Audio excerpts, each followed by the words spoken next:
прежде чем обратиться к кредитору с требованием об изменении условий договора, необходимо соблюсти ряд условий. Каникулы по потребительским и ипотечным кредитам могут быть предоставлены, если доход заемщика за последний месяц снизился более чем на 30% по сравнению со среднемесячным доходом в 2019 году. Есть определенные критерии. Это по ипотечным кредитам до 2 миллионов рублей, по автокредитам это 600 тысяч рублей, по потребительским кредитам для индивидуальных предпринимателей 300 тысяч рублей, для обычных физических лиц, для потребительские кредиты для физлиц 250 тысяч рублей и кредитные карты 100 тысяч рублей. Вот эти лимиты, вот эта градация, если клиент подпадает, он приносит документы согласно данному же федеральному закону, там определенный перечень есть, какие документы он должен предоставить в банк. Снижение в пользу поддержки экономики. Центральный банк перешел в область мягкой денежно-кредитной политики. Так, 24 апреля банк снизил ключевую ставку на 50 базисных пунктов до 5,5%. В связи с этим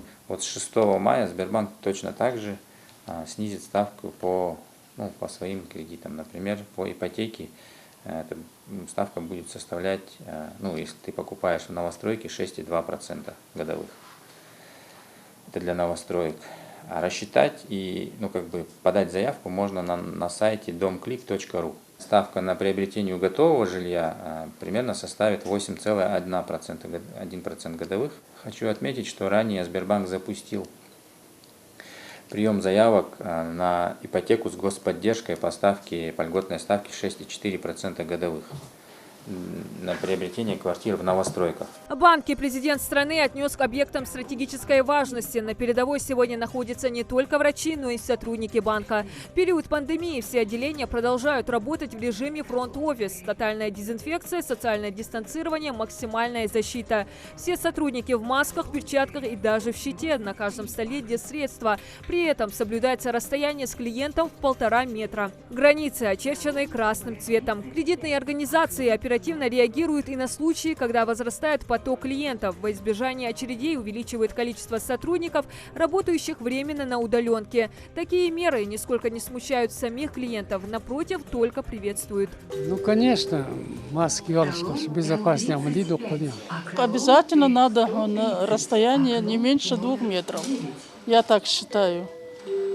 Потому что очень опасно, и я думаю, это необходимо так делать. Тем временем банки находят ряд преимуществ в режиме самоизоляции. За последний месяц в регионе наблюдается рост финансовой грамотности населения. Очереди в клиентских залах сократились, а пользователей удаленных каналов обслуживания становится все больше. Также клиенты банка могут, не нарушая режим самоизоляции и не посещая банк, оформить и получить кредит. По сравнению с прошлым годом на 60% увеличились платежи населения через удаленные каналы. Допустим, на 22% увеличилось вообще полностью все операции, увеличились через удаленные каналы. Это мобильный банк, Сбербанк онлайн и так далее. На 30% увеличились заявки по кредиту онлайн. То есть, сидя дома на сайте sberbank.ru, люди забивают кредитную заявку и без посещения офиса им одобряют, деньги зачисляются на карту. Также резко возросло количество жителей, предпочитающих услуги эквайринга. Не секрет, что вирус достаточно долго сохраняется на банкнотах. По этой причине начали почаще прибегать к безналичной оплате. Правда, такими условиями для клиентов могут похвастаться совсем небольшое количество торговых точек региона. Скорее всего, это те магазины, те индивидуальные предприниматели, у которых стоит этот терминал, неважно какого банка, они сейчас, скажем так, испытывают конкурентное преимущество перед другими, потому что люди сейчас, боясь заразиться, боясь расплачиваться наличными между собой, эти сдачи, бумажные деньги, они предпочитают карты. Призываю индивидуальных предпринимателей и всех, кто работает в торговле, обратить на это внимание. И, я не говорю, что это будет Сбербанк и так далее, просто учесть,